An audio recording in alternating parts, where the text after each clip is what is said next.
Do you have a great admiration for people who don't even exist? Do you know histories of fake worlds better than you know your own? Do you geek out?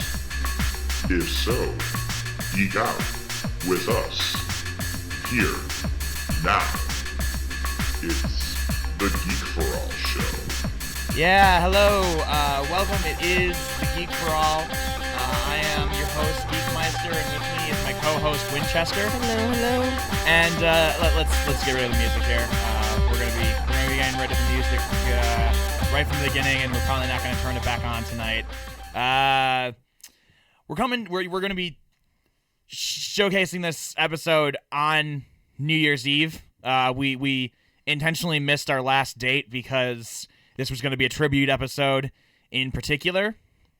And it was probably a good idea because we would have, if we had come out with this episode on time, we would have missed somebody very, very noteworthy. Yes. Anyway, this is a tribute episode to the casualties of 2016, basically. Yep. And just so we can just get it out of the way, yes, Harambe as well, okay? Jesus Moving Christ. past that. So yeah, I guess this is just gonna be, me and Winchester are just gonna be on our phones, just being like, oh shit, yeah, that was right, that happened. Yep. Pretty much starting from January to December. Yeah. All right. So yeah, what do we have starting in January of this glorious fuck of a year? January 8th was David Bowie. He did kick everything off. He did. He kicked everything off. He was 69. Yeah, he was the one to kind of kick everything. He was the most noteworthy of the years at that point, a week into the year. Yeah, no, I mean, not much time to...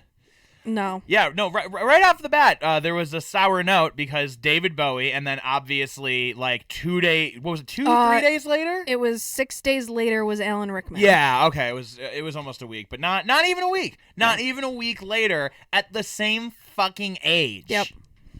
Same age. So yeah, it was a very bad week because if you weren't a Bowie fan, or I think almost everybody, even if you didn't call yourself a Bowie fan, you still knew who he was and knew what he did for the music community, that you were affected. And if you weren't affected by Bowie, you were affected by Rickman. Yeah, I think that's, for the most part, probably pretty safe to say. And I think if Bowie, not necessarily that Bowie didn't transverse generations, because I think he did.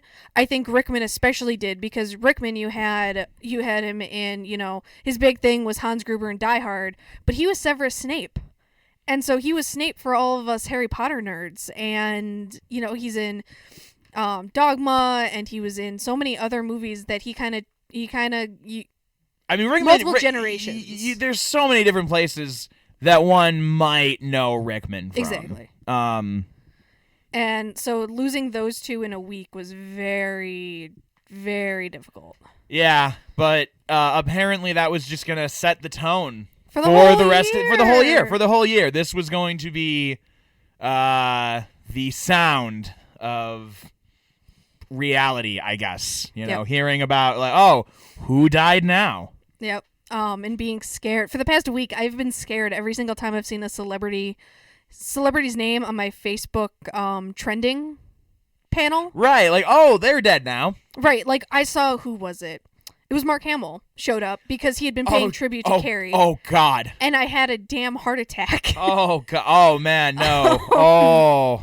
So every time somebody's name pops up in the news, I freak out because even though they're trending because they're paying homage to somebody they knew, it still is scary because, and it's true, a lot of these actors that we know and love them because of things like Star Wars or these older mediums that they are all getting older.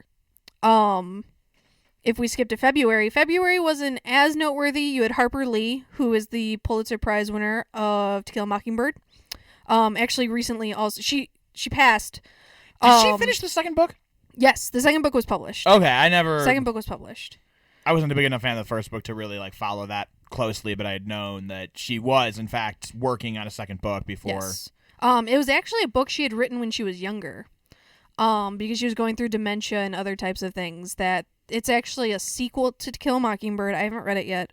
But it was written, finished, and then her estate released it. So it was kind of controversial, but she said it was okay, but it was something that wasn't published when she was 100%, I would say.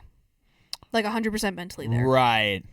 Certainly so that's why it hadn't come out earlier. Right. I guess she didn't want to release it, or for some reason in her estate. Let's see. Nancy Reagan in March. Not so much for our pop culture.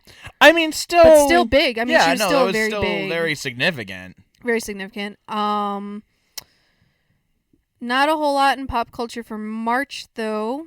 It's sad that we can pick a month and pick somebody, Yeah, no, I very- mean, that's the degree that it was at, though, is that, It was. like, every friggin' month. Yep.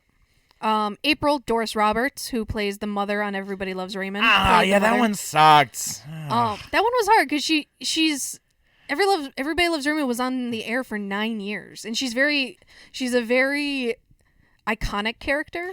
Yeah, and also, if you are a fan of the film Grandma's Boy, she was, the grandma in Grandma's Boy, and fucking perfect for that. Oh my god, she was fucking amazing in that. She was one of those actresses that always seemed to not look old, but she was always one of those actresses. She's kind of like, I don't know, like just one of those actors that was always the grandmother. Like, you never saw her as a young actress because when she became famous, she was older.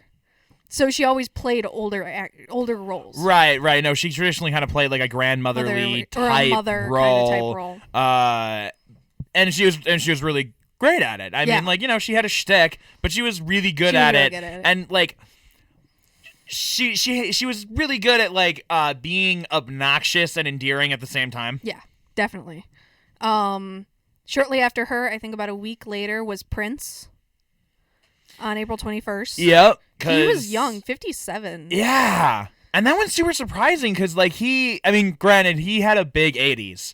Yeah. And that's what a lot of it is that a lot of these people that passed away, even, necessarily before their time, quote unquote, it was a big time in the 80s, and cocaine's some real shit, people. It was a lot of drug use. It was a lot of mental health issues and you can get political with it and, say mental health issues, et cetera, that were not addressed, because that is what it is a lot of times. Well, I mean, a lot of people who had no other options really for dealing with that went to drugs. So it seems to be a big underlying kind of theme or pattern, I guess. Let's see. May we kind of skipped a little, which was, I guess, good. June was Muhammad Ali. Yeah, he was 74. That one. I mean, considering that he had been a boxer, and boxers just have a low life expectancy because of their profession. Yeah, when you get whacked in the skull, one too many times, it does something to you. But I mean, beyond just being a recognized celebrity in sports, he was a big activist for civil rights and particularly Muslim rights before even like now, where it's kind of like this weird pseudo issue for some people. Like back when it was more focused to just African Americans in general, he was speaking out against like misunderstanding of Islam and Muslim culture, and he was a soul who was very focused on individuality. Yeah. He was expressive, and he encouraged other people to be expressive as well. Yeah. So he broadened outside of just being a boxer and became more. Also in June was Anton Yelchin, who's one of the youngest on this list at 27. You might know him as Chekhov in the new Star Trek movies. Which is so unfortunate because he did not only an amazing job with that, like you could see him, he probably would have gotten somewhat stereotyped as like a quirky, Nerdy Eastern kinda, European, yeah. like role and stuff. But man, he could have done some really funny shit with that. Like Well- he could have you saw a lot of potential in him. Like his comedic yeah. timing was phenomenal, and he just had a lot of energy to him, and he was fun to watch on screen. And he's even good in the dramatic stuff. He's in a movie with Robert Downey Jr.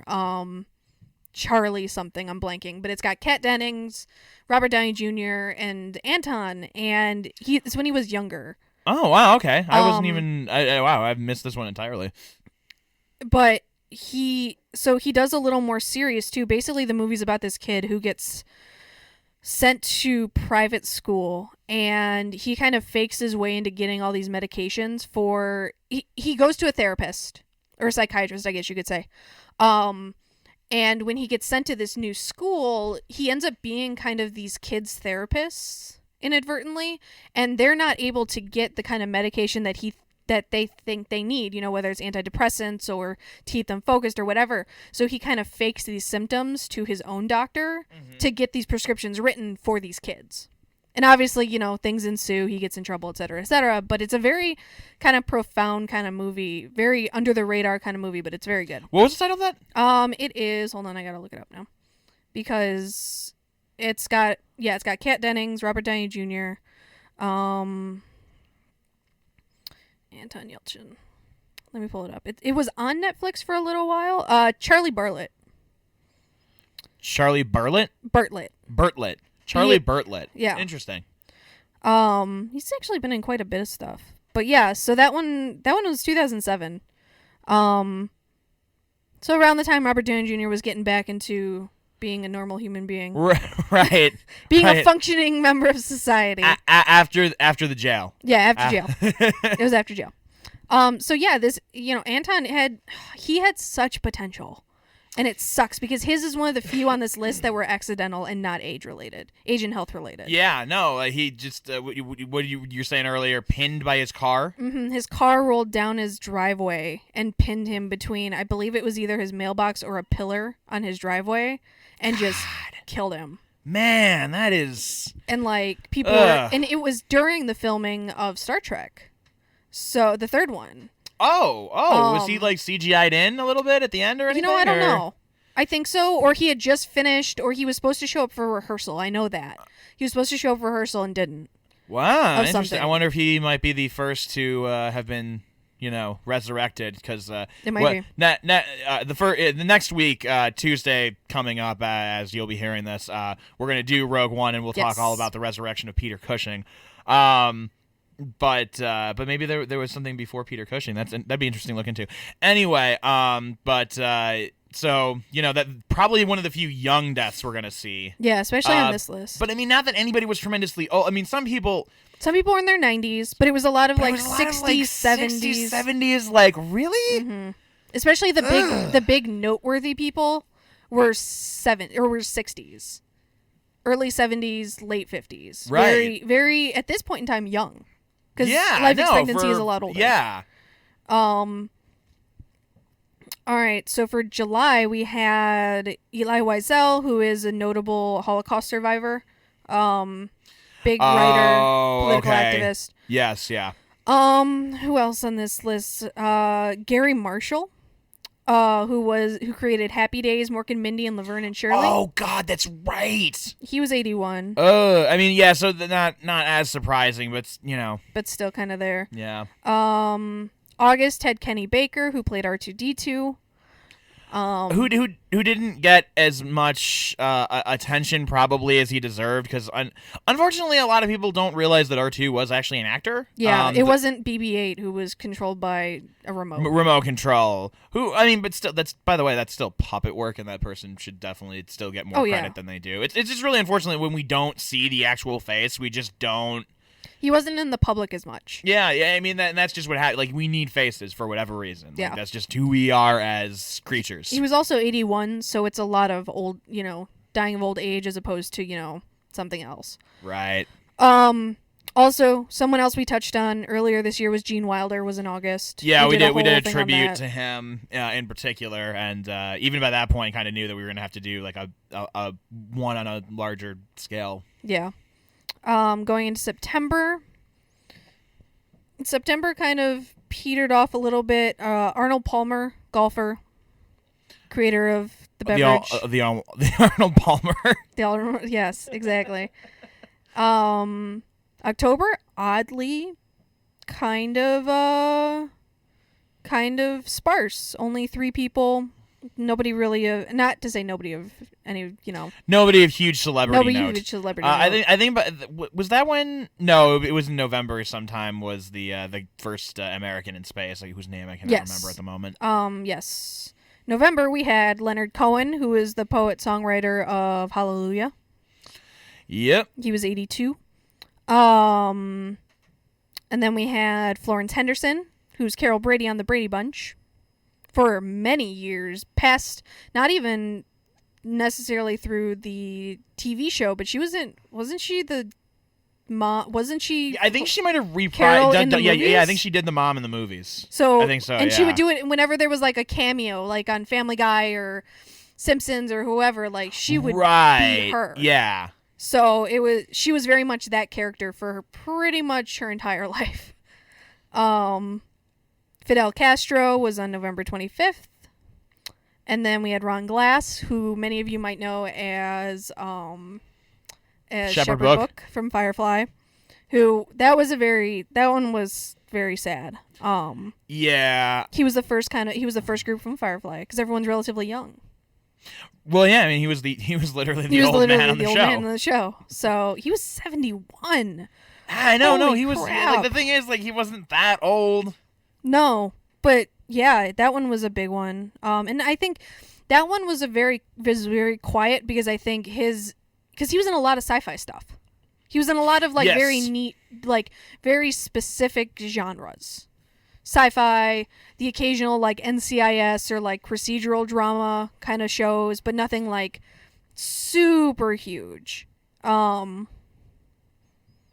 yeah, that was a big one in November. We did December, which is the big one that we're going to talk about. Big one in December, John Glenn, who is the NASA astronaut. He was senator of Ohio for very many years and the first American to orbit Earth. He was 95. So that one was a little less sad, but still just at that point, Space like every hero. one of these deaths just became like another twist in the knife that had already been firmly planted. Yeah, once we got through December. More in December that really hit Alan Thicke, who you might know as Jason Seaver on Growing Pains. I literally, the day before, so he's on an episode of Fuller House, which is the Full House revamp. And he's on an episode. I watched him the day before on this Netflix show. Oh, man, that's and then weird. He passed. But he reprises he's himself on How I Met Your Mother, and he was still acting. Yeah, it wasn't much, but he was definitely still acting. Let's see. And then Zsa Zsa Gabor. Then we've got the big ones. So December 25th, Christmas, was George Michael. Along with, what was her name? The woman who discovered dark matter or theorized dark matter. Yes, I don't remember her name. Bad of me. I don't remember her name.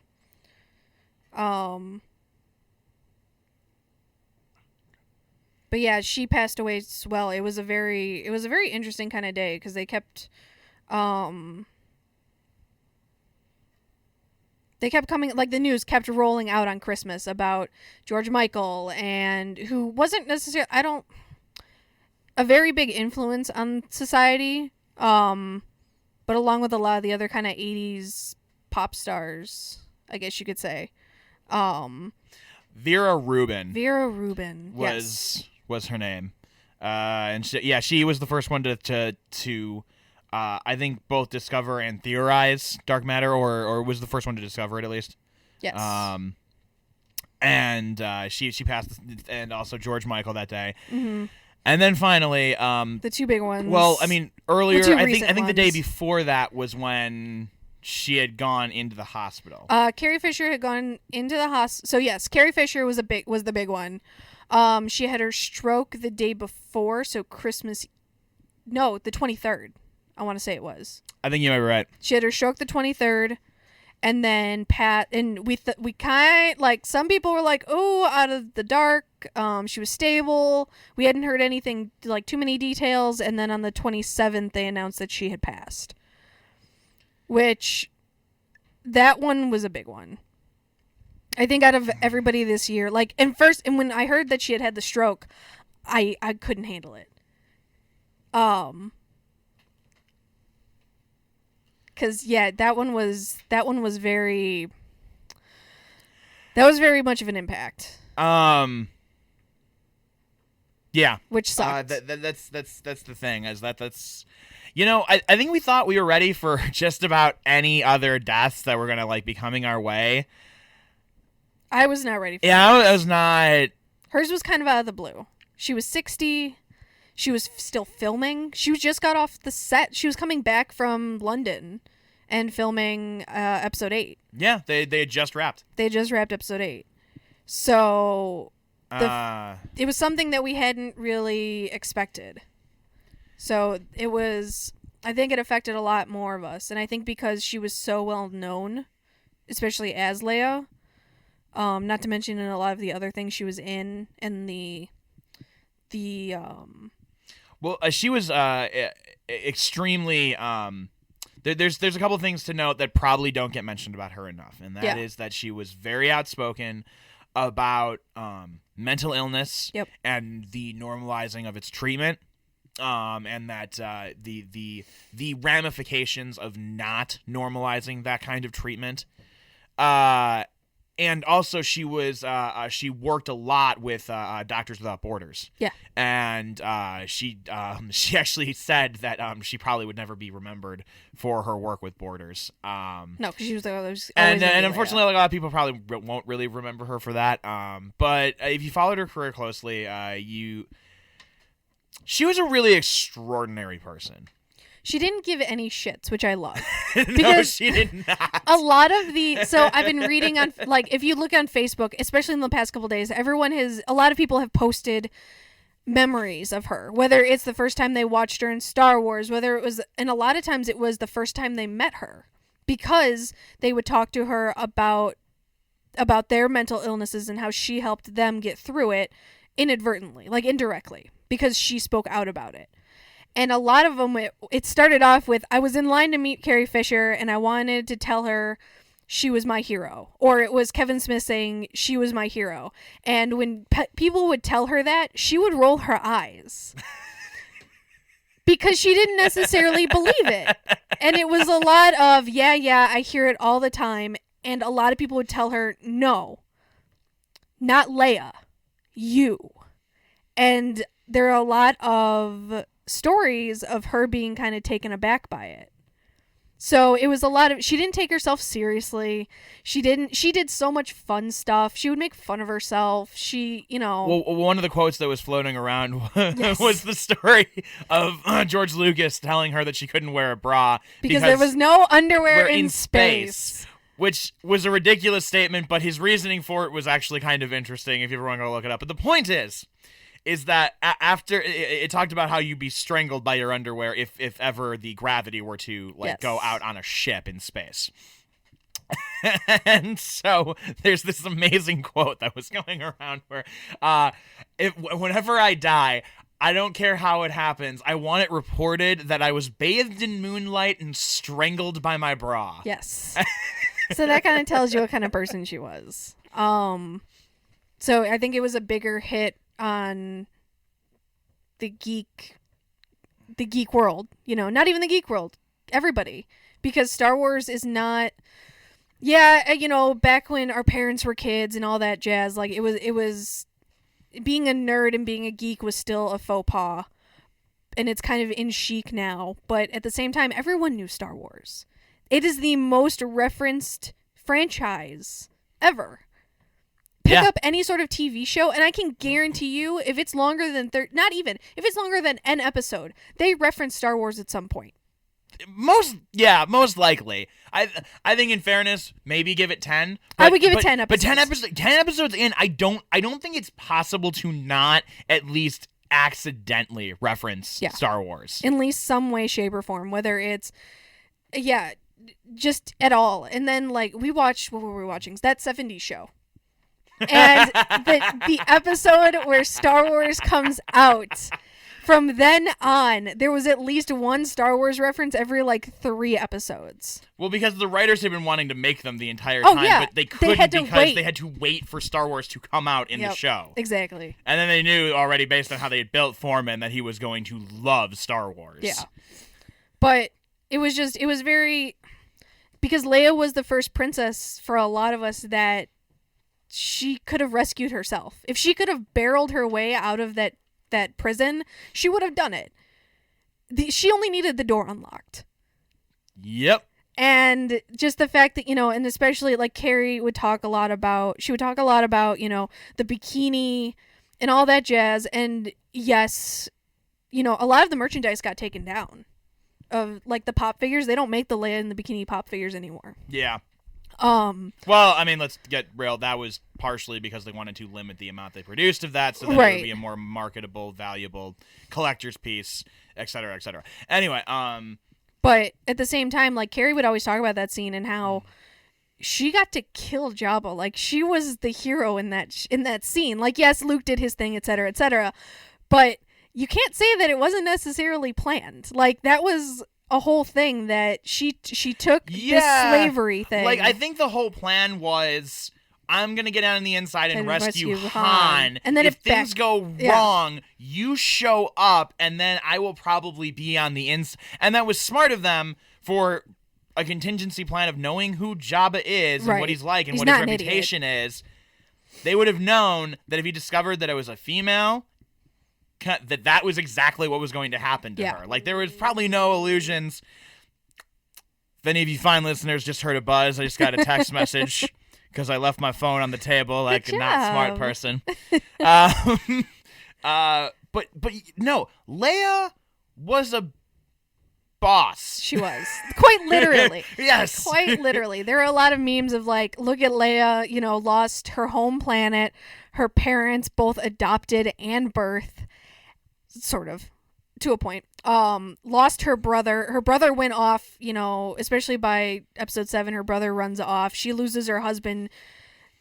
He runs off. She loses her son, and she is still fighting and running the rebellion and becoming a general. Somebody had said something very poignant about how she had been adopted into being a princess, but then she had fought her way to being a general. Nobody appointed her general. She did that on her own. Oh yeah. No, like because I think, and that's actually one of the coolest parts about the original 3 is you watch the 3 of them actually get ranks and increase in those ranks. Because I think all 3 of them are in the same way. I think she has only the rank of princess. Like she's only got a royalty title. And then there's Captain Solo, and then Luke doesn't even have a rank. No. Because, Then, Luke is a captain, Solo is a commander, and I believe they actually refer to Leia as a commander, like, once. Yeah, they did. So, like, they've got, like, equal rank at that point. And then all 3 of them are fucking generals in Return of the Jedi.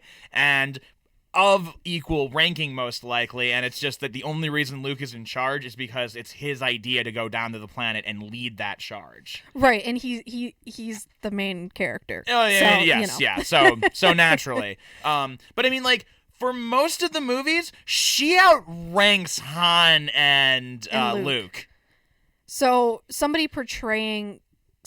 had to take somebody special to portray her.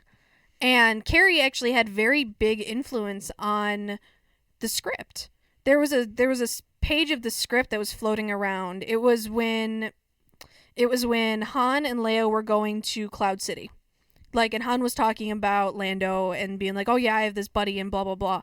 And there's rewrites in Carrie's handwriting. And she's a script doctor on pick your favorite 90s movie. She probably worked on it. Like, oh yeah, that's right. She did punch-up writing for a shitload of stuff in the 90s. Shit ton of stuff. So if you pick your favorite 90s movie, I can guarantee you Carrie Fisher worked on it, on the script.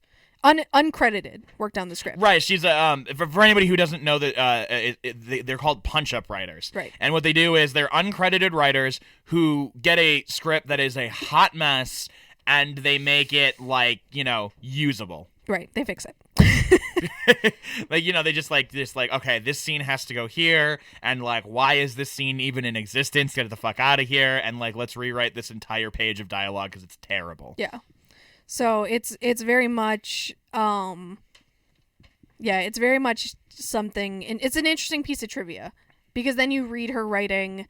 Her most recent biography came out. It's The Princess Diarist, where she talks about how she fucked Harrison Ford. And it's wonderful. And someone was like, Carrie Fisher went out of the world announcing that she had fucked Harrison Ford. Just like the rest of us do. Okay, maybe not now. Nowadays, he's not looking so hot. But in his prime, when he was Han Solo. I mean, yeah, no, and I mean, like, come on, like, that had to, like, I mean, like, you're just, like, on set every day, and, like, Right. this, like, handsome, somewhat older gentleman is just, like, like, come on. So, yeah. So, Carrie, I think, Carrie Fisher was a big, she hit me, Alan Rickman hit me very hard early in the year. And I think Carrie, because we had gotten news of her heart attack first, was very difficult to get through. Because there was, even if you read, the news updates and all that, it was still very much there was a tiny sliver of maybe she'll make it. Even if you knew that she wasn't going to. There was the tiniest sliver of hope that she might make it. Yeah. That 2016 would not take our princess away. And it took our prince, it took our princess, and then a day later. So, if you don't know, Carrie Fisher, her mother is Debbie Reynolds. It's well known if you follow their family. But Debbie Reynolds was 89. She's amazing. She's been acting forever. I think one of the most well-known things that she's in that she was younger is Singing in the Rain. Which is what a queen. If you have a chance to see Singing in the Rain full screen theater, forget about it. It's see amazing. It's life-changing. It really is. It's Singing in the Rain is one of those just Hollywood classics. It is. And what I love about it is it's a musical, and I've got this rule about musicals. I like for me, there's only two reasons you ever do a musical, and that is because the stakes are so high that you can feel as though like somebody might just burst into song out of all of the tension that's actually like taking place. The amount like of emotion. Sweeney Todd being a great example of this. Like the stakes are so high in that he is so enveloped in his need for revenge that like the singing kind of feels justified. And then there's the singing in the rain approach, which is just that it's so satirical in nature that it's just kind of like it's somehow fitting that they should just break into song about the ridiculousness that's taking place. Yep. And Singing in the Rain may be one of, it's got to be top 10 best satires ever written. Oh, absolutely. It's so, especially like just talking about, because it's a story about the...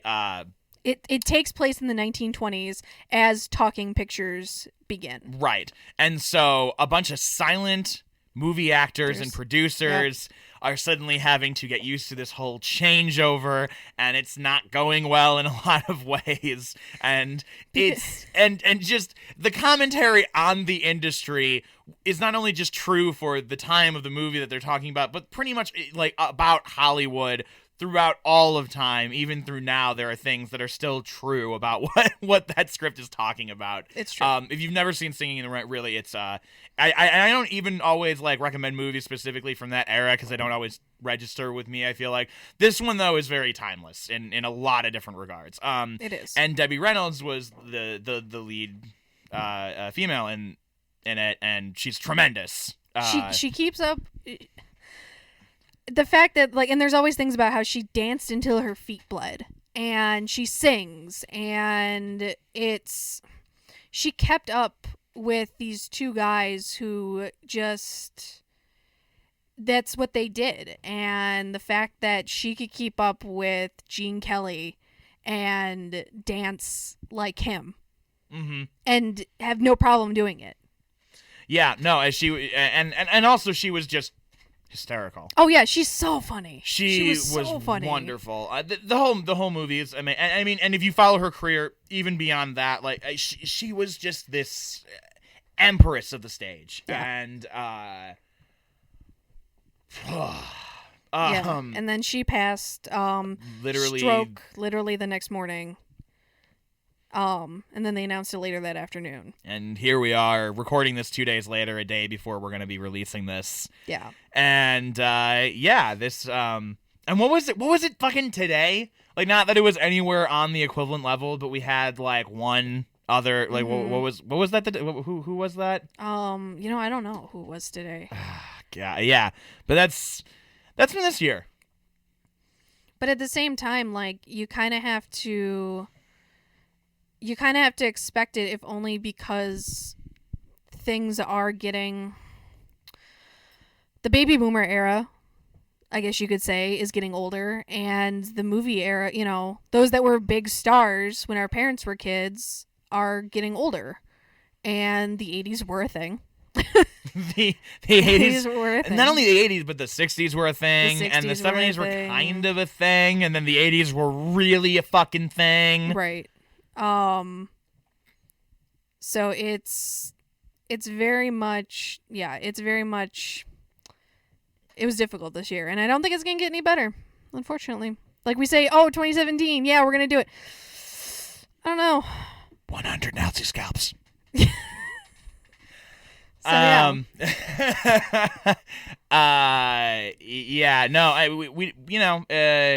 It's a weird time in the world. For like a whole lot of reasons, which I'm not going to get into because this isn't a political show. But we're gonna have so much content next year. It's great. We'll see how much of it winds up bleeding over. Because if we have to cover something, we have to cover something. But it's been a rough year, and there's we've gone through a huge list of people, and we probably haven't even begun to touch. There was just so many that I'm sure we've missed tons. We listed 12 or 15, and on that there was at least 50 on that list. We literally spent 15 minutes of the show just listing people. Yeah. And then just doing quick bios of that was before we even got to Carrie Fisher. Exactly.